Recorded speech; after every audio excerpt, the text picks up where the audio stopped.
Hey, my name's James Nicholson and welcome to my YouTube channel. Now in this video, we're going to give you the ultimate guide to serviced accommodation. Everything you need to know to be successful in that niche. Now, while we're here, can you do me a couple of favors before we jump into this content? Firstly, smash that like button over there, guys. That really helps with the YouTube algorithm. And if you haven't already subscribed, do make sure you subscribe and hit the bell notification.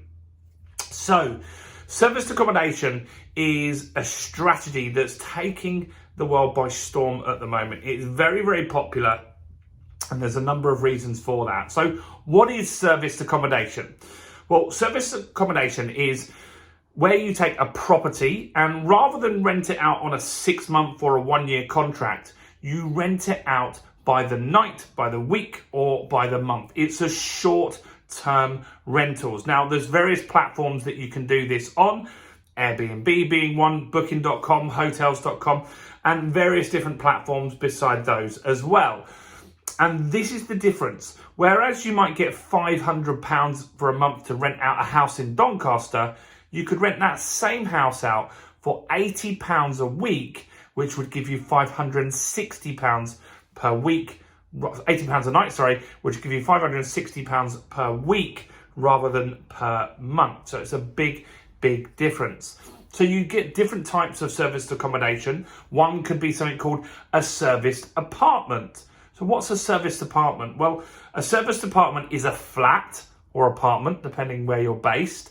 And you would take that flat or apartment and you would rent it out, but you'd make sure it had those little luxuries in there. So for example, you'd make sure that the kitchen was stocked up. You'd make sure that it had a bed, a sofa. You'd make sure that it had a TV, Wi-Fi, all of the things that you'd expect in a property if you lived there yourself. That's the difference here. It's not like a long-term rental where you just give them an empty house, like we've just done in Doncaster. So, serviced accommodation, what are the benefits to you guys as a landlord? Well, if you're a landlord and you want to do this strategy, one of the key benefits to you is significantly more money per night or per month for that same property. It really, really, really can make a difference. So last week, I stayed in a serviced accommodation, and in the comments, somebody said, well, why would you stay in that serviced accommodation when you can stay in the Travelodge for 40 quid in Doncaster? Well, the night that I picked, there are 3 Premier Inns in Doncaster, 2 Travelodges, and they were all full for, I don't know what reason. Maybe the horse racing was on or football. For some reason, they were full. So I didn't have that as an option. So I took an Airbnb. It was £80 a night for a 3-bedroom house. Now, that is significantly more cash flow than that landlord would get. In fact, my house that I've got is about 4 streets over from where this one was based. Now, that landlord, if he gets 80 quid a night, that's £560 if he's full. Obviously, he might not be full. If you times that by 4, then that's more than more than £2,000 for the month. So the significance for the landlord is that they would get additional money. Now, another benefit to a landlord is they could avoid something called Section 24. So if they own the properties in their personal name, very, very tax inefficient, this allows them to be more tax efficient. You need to speak to an accountant on how to run that property, but if you run it as a holiday let through this strategy, you're going to make significantly more money. So benefits to landlord are more cash flow. Now, let's see. What are the pros and cons of serviced accommodation? I've got a list of stuff that I want to go through here, which is why I'm looking down. So what are the pros and cons? Well, let's look at the cons. The cons are you could have void periods, as you could with a normal property, right? It could be empty for a little while. That's something that you've got to really, really consider here, is that maybe that property will be empty. And if it's empty, then you've got no one paying you rent. You've got to cover things like the broadband. You've got to cover the Wi-Fi bill. You've got to cover the council tax. All the utility bills are covered by you. So that's something that's a con on that for you guys. it will cost more money to market it as well. So that's another reason here. So you will need to spend more money putting it on Airbnb. Well, you don't pay. Effectively, it's free to list, but you get charged when there's a booking, right? And so there's more time involved. There's more marketing that's needed to get this place full up. Income will fluctuate as well, dependent on seasons, particularly on seasons. If you don't pick a city centre, seasonality is a big thing to consider on Airbnb. If, for example, you have a coastal property, not many people go to the beach in January, for example. So that's a consideration here.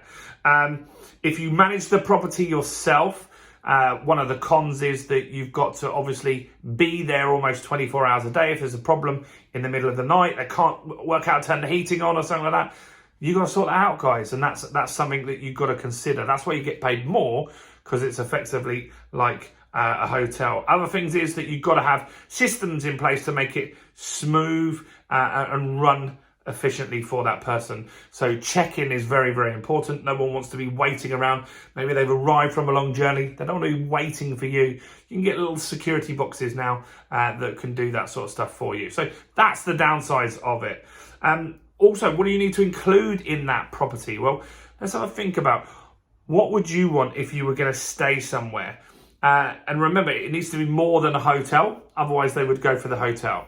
So what you're looking to include is all the cutlery, plates, all that sort of stuff. You need to have a clean bathroom. You need to make sure it actually has soap and stuff like that, which you wouldn't do, obviously, if it was a buy-to-let. Towels, linen. You need a nice living room. You need Wi-Fi in that property. You need TVs, at least in the living room. You need to make sure you've got separate bedrooms. It can work with a studio apartment, but it's better if you've got separate bedrooms. And all the utilities and everything has got to be paid for. So these people get a fixed price. That's what they want, and certainty here. Do you service the serviced accommodation property yourself? Yes. It has to be fully furnished. Because these properties, so the Doncaster example from me from last week, I booked that at 10 o'clock at night. 10 o'clock at night. Because normally I go up there, there's always a hotel. There wasn't in this scenario. So I booked it online on Airbnb that evening. Obviously, it's got to be furnished because I just got the safe key, the deposit key, PIN code even, and then turned up and then went to bed pretty much.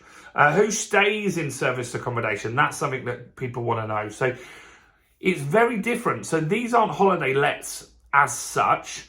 You could get business people staying there. You could get someone that is refurbing their house and just needs to get out of that accommodation for a little bit. But obviously you get tourists as well.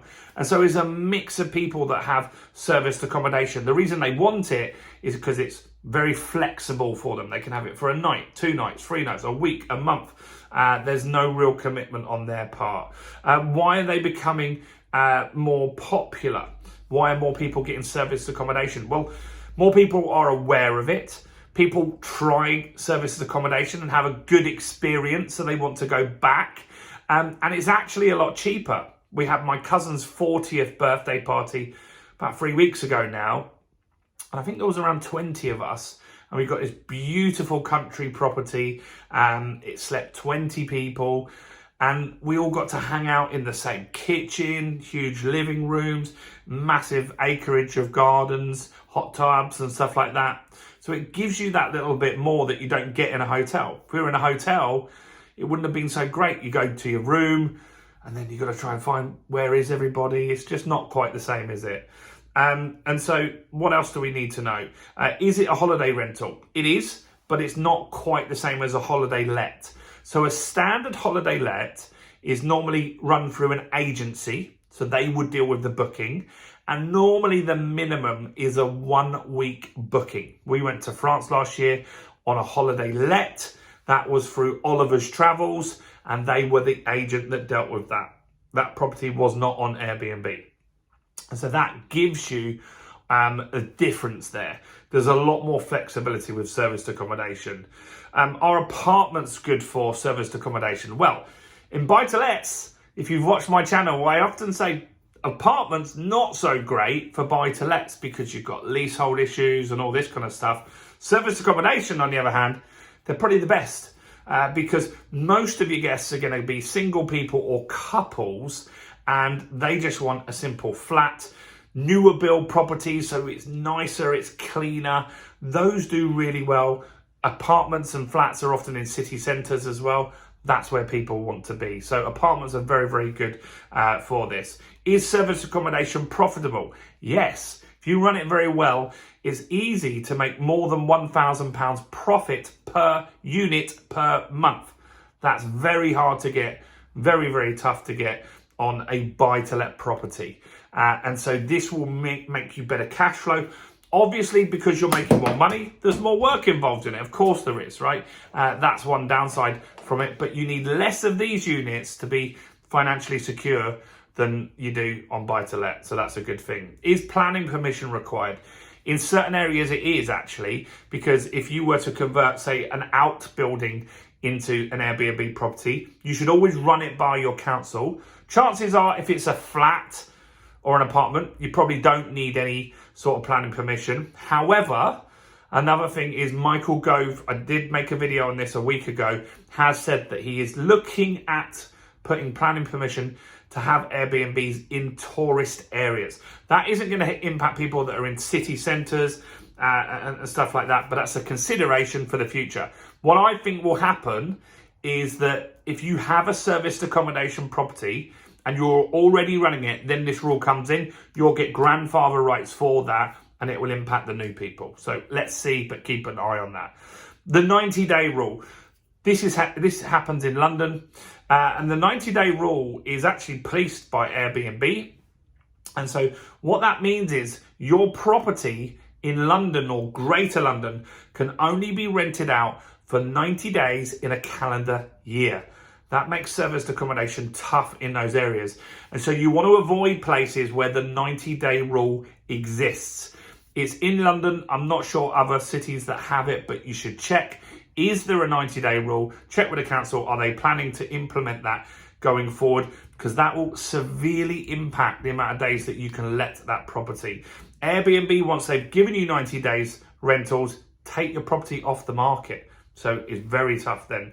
And most bookings will come from Airbnb. What type of mortgage do you need for a serviced accommodation? Well, if you're on a buy-to-let mortgage, you should speak to a broker and potentially change it to a commercial mortgage. There are mortgages that are specifically for serviced accommodation. It's always important that you have the right product and you use the right type of mortgage when you're doing these kind of deals. That's very, very important. And so that's another consideration here. Before we keep going on this, in the description of this, I'm actually going to put a guide on everything you need to know for serviced accommodation. So do click on that guide below and make sure you grab that before you lose the end of this video. Right, so go and have a look in there. Can leasehold properties be serviced accommodation? Now, this is something you need to check because the lease will state whether you can do a short-term rental. You need to check with the other freeholders because if you don't, you will be in a breach of your lease and it's possible, not likely, but possible, you could lose your property. And so it's very important that you don't breach leases. Very, very important. Now, how do you set up your serviced accommodation? Well, that's quite straightforward. You basically will check your mortgage is okay for this, check the lease allows it, or other things that need to be done like that. Then you're going to get permission with anyone that needs to. So if, for example, you're renting the property rather than owning it, you need to check the landlord's happy for you to rent it. You need to get the right insurance. That's important as well. Google serviced accommodation insurance. You'll find plenty of things on that. And you need to just check you don't need planning permission. It's unlikely, but just check it. The council will tell you in 10 minutes. So that's important as well. What's the best type of property to use for serviced accommodation? I think flats. I think flats are just easy. It's a great way to start. Low commitment from your side. They're very easy to rent. Whereas if you go for the bigger properties, they can do well as well. But you could easily have weeks of voids on those types of properties because it's a small niche market. Can a limited company run a serviced accommodation business? Yes, you can. that's fine. You need to make sure you've got the right type of mortgage if you're doing it from a mortgage. And again, if you're renting the properties, that you have the permission of the landlord to rent it out. Can you do rent to rent with serviced accommodation? That's what we've just been covering a little bit. Yes, you can. And that's where you're going to rent a property from somebody and then you're going to sublet it with permission to other people on Airbnb. That's a very smart strategy. A lot of people are doing it. Very quick, easy way to get into property at the moment.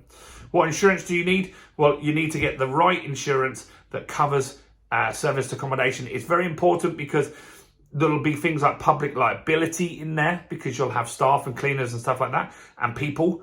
You want to make sure that they don't get hurt.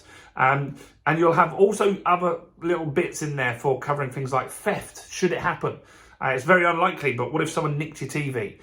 You want to make sure that that's covered. And if you don't, and then you run it as a serviced accommodation, your standard buy-to-let insurance will not cover this. What else? How do you find serviced accommodation? Well, look at agents, look at Rightmove, look at small properties, ideally newer properties in this scenario. City centres, I feel, are better than tourist areas because then you can get business professionals, you can also get tourists, and they're better all year round, right? Because certain properties just don't work in the winter, for example. They're just not going to be good for you. And another way to find properties is just going direct to landlord. Ask landlords. There are tons of landlords that want to get out of the market at the moment due to Section 24. Maybe you can take their properties off them and run them as a serviced accommodation. They'll have lots of stuff done already and that will save you a ton of cash and a ton of time.